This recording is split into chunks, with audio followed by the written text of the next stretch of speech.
All right, good evening, everybody. Welcome to Community Focus here on Channel 6 TV. I'm Kenny Fogle, your host. Glad you could join us this evening, as we always have a special guest in the studio. And they always say when you run out of special guests, you call your family and friends. And I only have two friends, and they didn't want to show up, so I called my brother.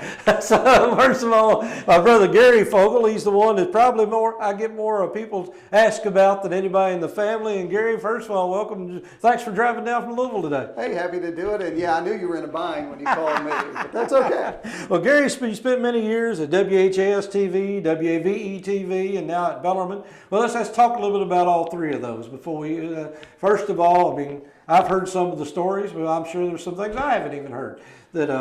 What got you into this business? What got you into the idea of media? I mean, I wasn't so much in love with media as I just enjoyed sports. Yeah.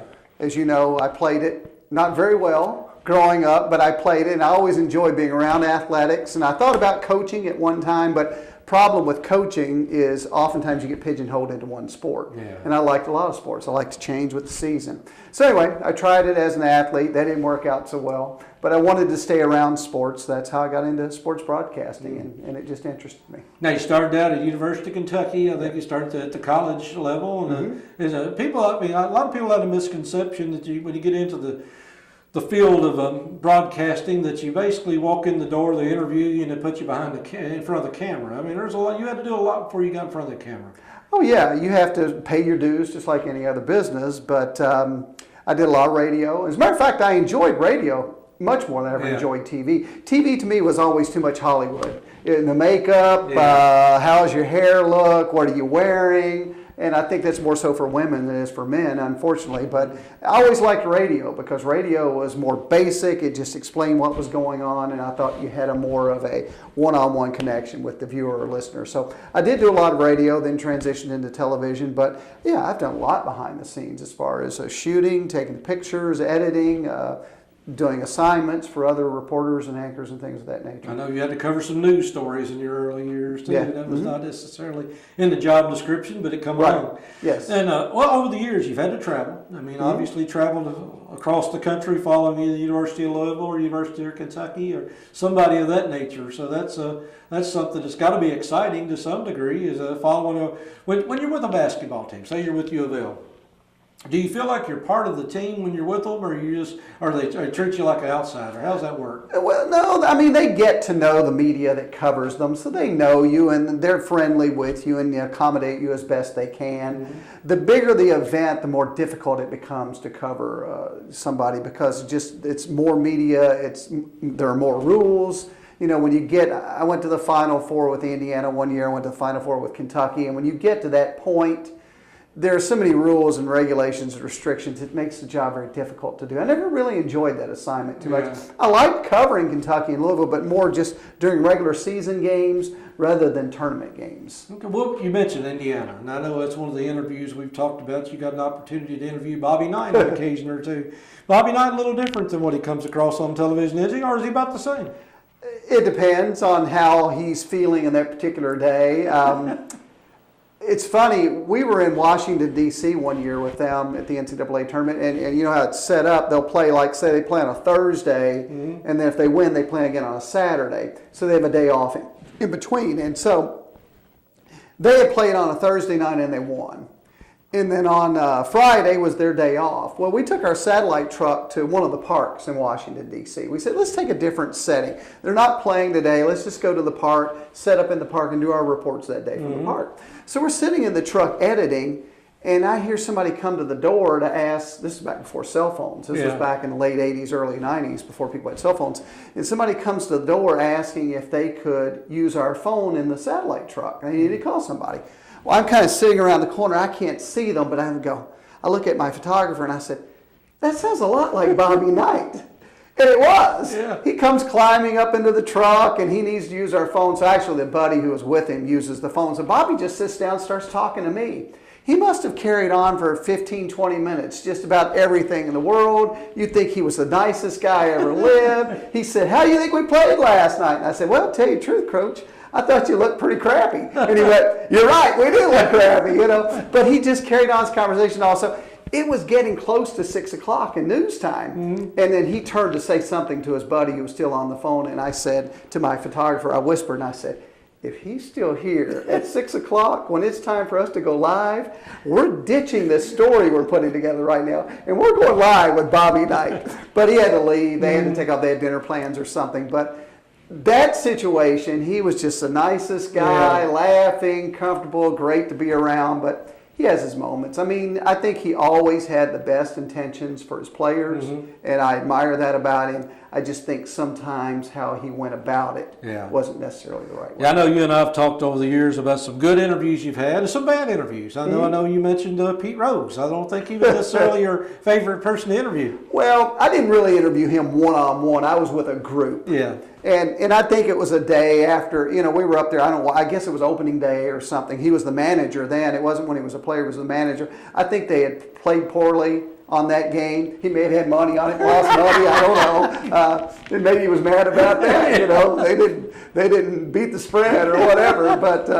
But so he was in a cranky mood. So I can't really say that Pete Rose is a bad guy, because I always liked Pete Rose as a kid growing up. Yeah. He was cranky that day, but I think a lot of athletes, they have their moments. And Pete is, as you know, highly competitive. Yeah. And so he likes to win. They have a quote at the stadium where it's a Pete Rose quote that says, somebody has to win and somebody has to lose, and I prefer to let the other guy lose. So he is ultra competitive, and they didn't play well that day, and I think he was just cranky on that particular day, so I didn't hold that against him. Well, obviously, like I said, there's a lot of people that's come and gone since you dealt with Rick Pitino on a regular basis. I know you and Denny Crum were close friends at one time, so you obviously get to know these people on a one-on-one basis as well as have to cover them. Yeah, you do. I mean, I probably spent more time around Crum than I did Pitino, simply because Crum's years at Louisville, it was easier access because they're right down the street from the station. Right. With Pitino, you had to go all to Lexington, and then the media that covered Pitino was much bigger because you not only basically covered University of Louisville, it was just Louisville media.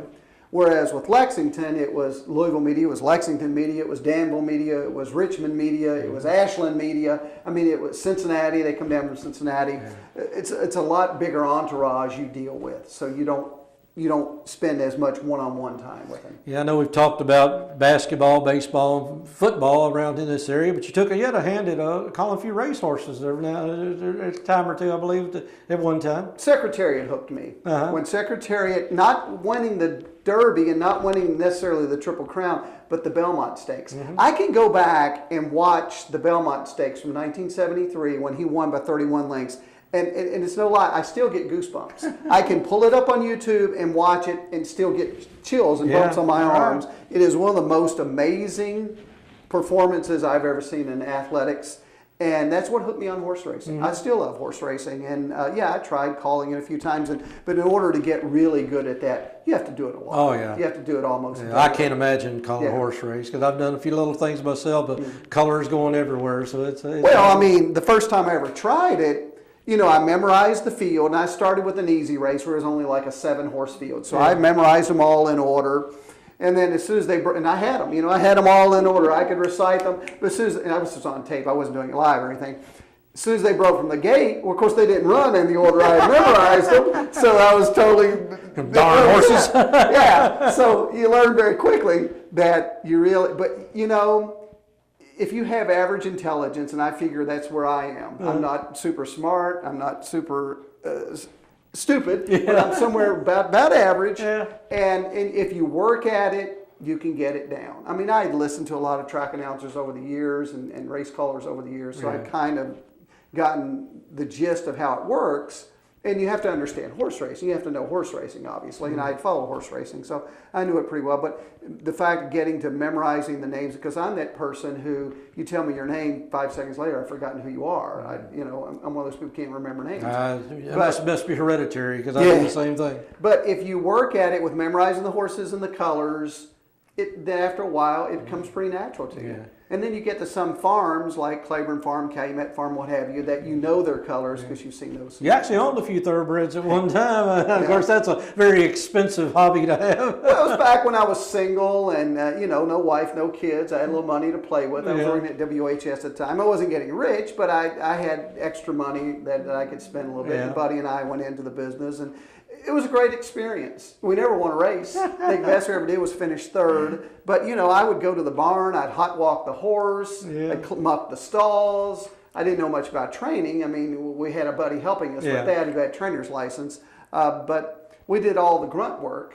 And it was a great learning experience. And I didn't put that much money into it, a little bit here and there, but I'd love to do it again someday. Well, the thing about being in Louisville, I mean, it's not a major major market, but you see a lot of people coming through the Louisville baseball system, whether it's AAA, whether it's the Boston Red Sox or now the Cincinnati Reds. You see a lot of players that were great before they were great, or maybe when they're great and coming back down to the system. So you get to meet a lot of people. Yeah, or coming back on a rehab assignment. Where they're up in the majors, they get injured, they come back down. But minor AAA baseball is good baseball. It is. I mean, it's just one notch below the majors, so it's not like these guys are horrible players. They're very good, and they're just that far away. From I know. I think we went and saw am I pronouncing this right? Ordonis Chapman, I believe his name was. We saw him play last year in Louisville, and this year I saw a few days ago where he broke the major league record for speed.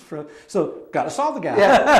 I couldn't go to wherever he's playing now, but I saw him in Louisville. Right, he pitches for the Cubs now, but I think he threw it 105 miles. Something an hour. like that. I can imagine trying to hit a ball at 105 miles an hour. Imagine being near the ball at 105 miles an hour. He could throw it from second base, and I probably still couldn't get my timing down to hit it for 105 miles an hour. But anyway, Aroldis Chapman is his name. Basically, like I said, you covered a lot of sports, and you got out of the television business, but you still go back at least once a year for the Kentucky Oaks and Derby, I believe it is. Wade takes me back. They asked me to come back every year for Oaks and Derby to help with their coverage. And then I do some stuff for a show called CN2 Sports. It's a statewide cable show. They're a nightly half-hour sports show is what they are, and they air throughout the state. And I do features from them from time to time. So I keep my hand in the business, which is good, but I'm into teaching now at Bellarmine. I love it there. I tell people I wish I'd have made the move 30 years ago, but I had a lot of good experiences in TV. I don't want to go back to TV. I was approached not too long ago about a job in TV, a full-time job, and in my answer to them, they just said, would you be interested in this position with us in our sports department? And I said to them, you can't pay me enough, nor would I be worth it to come back for what I would ask you in order for me to come back to television. I just don't want to do it full time anymore. I enjoyed it. It was a great run. I had a lot of good memories from it, but I'm happy where I am. Well, before we get into the Bellarmine thing, I do want to talk to you about that, but I'll just stick with the Derby just for a second. Most of the people, and then it's me included, has never been to the Kentucky Derby. Is there something that you see there behind the scenes that goes on that might surprise a few people as far as people you deal with on a regular basis, or is it just as magical as it looks on TV? It's a fun day. People say to me a lot because I've covered every Derby since 1987, I think 87. So I've covered every Derby since then, and I say, and people say, boy, that must be a great assignment. And I say, when the weather is nice, it's the greatest assignment in the world. But if it's cold or rainy or nasty, it's a horrible assignment because you're just miserable all day. But on a nice day, I mean, it's a great experience. People are drinking alcoholic beverages, not me because I'm working, but so they're happy, they're enjoying the day. It's a lot of fun. It's pretty loose. And generally, I've always had the assignment of working in the winner's circle. So my job is interviewing winners. So everybody I talk to is happy. They're all in a good mood. They just want to race on Oaks or Derby Day. So they're nobody's mad. I get people who just, so for me, that is a good experience just because of the people I'm talking with. Well, you see a lot of jockeys obviously come through the winner's circle. I mean, you've got your Pat Days and people of that nature. I'm sure it's all different kinds of personalities and everything that comes through. There's no typical jockey, is there, that you see? Or what kind of athlete is a jockey? They're in great shape because they have to be really strong, first of all, to handle the horse. And then a lot of people, they probably know, but may not know that, a jockey doesn't really sit in the saddle. They're up like this on their haunches, what we kind of say, but they're up on their legs with the horse, so they've got to be in shape down here as well. And then, a lot of them are always fighting that weight issue because they have to meet a certain weight to be able to ride, and that's going to be a problem for them. So they work out a great deal. They're always looking at their diet, what they're eating, make sure they're eating right, what they're drinking, things of that nature, getting proper sleep. I mean, they're athletes. They really are. You don't see fat jockeys. No, you don't see too many chubby jockeys. Well, again, let's get back to Bellarmine again. You're at Bellarmine now. You're teaching a media class. Right. Is this where the budding next stars come from, or why are they in your class? Why do they sign up? Some of them, I teach a television sports broadcasting class. I teach a radio class. But I tell them I'm not training them to be the next superstar on ESPN Sports Center. Yeah. I think it helps them with their just being more positive about themselves and things of that nature. And I think it's important that they learn the business of how to be on camera, how to present themselves, and also how to do the things behind the camera, the editing, the shooting, because so many companies anymore have gone to their own video divisions. Yeah. Brown-Forman has its own video division. Yum Brands, which owns, KFC, Taco Bell, Domino's Pizza, I think they own Domino's Pizza. Yeah, I think so. But they have their own video division. Zappos Shoes, they have their own video division. There's so many companies anymore that work in video because they all put these things on YouTube. They have their own YouTube pages, and they put them out there in different forms of social media. So I say, if you don't work in television or in sports broadcasting per se, I've had some that go on that route, go and pursue, they want to get into sports broadcasting, but others who just want to learn the business of television. And so, all right, well, before I get out of here, I know, like I said, you spend a lot of time around sports. You still do. Got to get some predictions. We got some UK U of L football coming up. We got basketball season coming up. What's these teams going to look like this year? I think UK is going to be improved. I don't know if they'll get to a bowl game just because they're in the SEC. Yeah. And it is so hard. I mean, other than the NFL, there's no tougher league than the SEC. If they were in another conference, I think they'd get to a bowl game, but it's just so hard. I'd like to see that happen. I think they're going to be right on the verge, but a play here or there, a game here or there, and they'll get to a bowl game. But I think there's going to be a lot of pressure on Stoops to make it.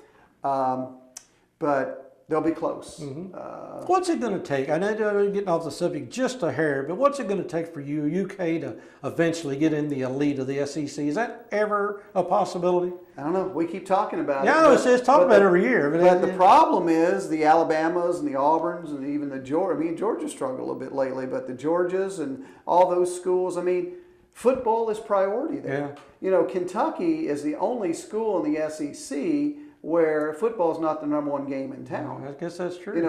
You can make the argument for Vanderbilt, but some might say Vanderbilt, no sport. They're not going to be on that well. No sport, and I don't mean to knock on Vanderbilt. Yeah, they train doctors. They're a great school, and everybody says they're in the SEC to boost the conference's GPA. But I love Vandy. But again, you take away Vandy, I mean, even Missouri, which is sort of a newcomer to the SEC, still football is the bigger deal at Missouri than basketball. Mm-hmm. So the problem is basketball is number one at Kentucky, and that's how it's perceived, and that's how it's perceived by kids who are coming to play. So if Alabama is recruiting this superstar kid and Kentucky's recruiting this superstar kid, oftentimes Alabama's going to get him because he's going to go, well, football's king in Alabama. Yeah. Why do I want to go to Kentucky where football's not king? I play second fiddle there to basketball. That's true. And that's how kids think. So you don't, if you're Mitch Barnhart, the athletic director at Kentucky, you don't want to diminish basketball by any means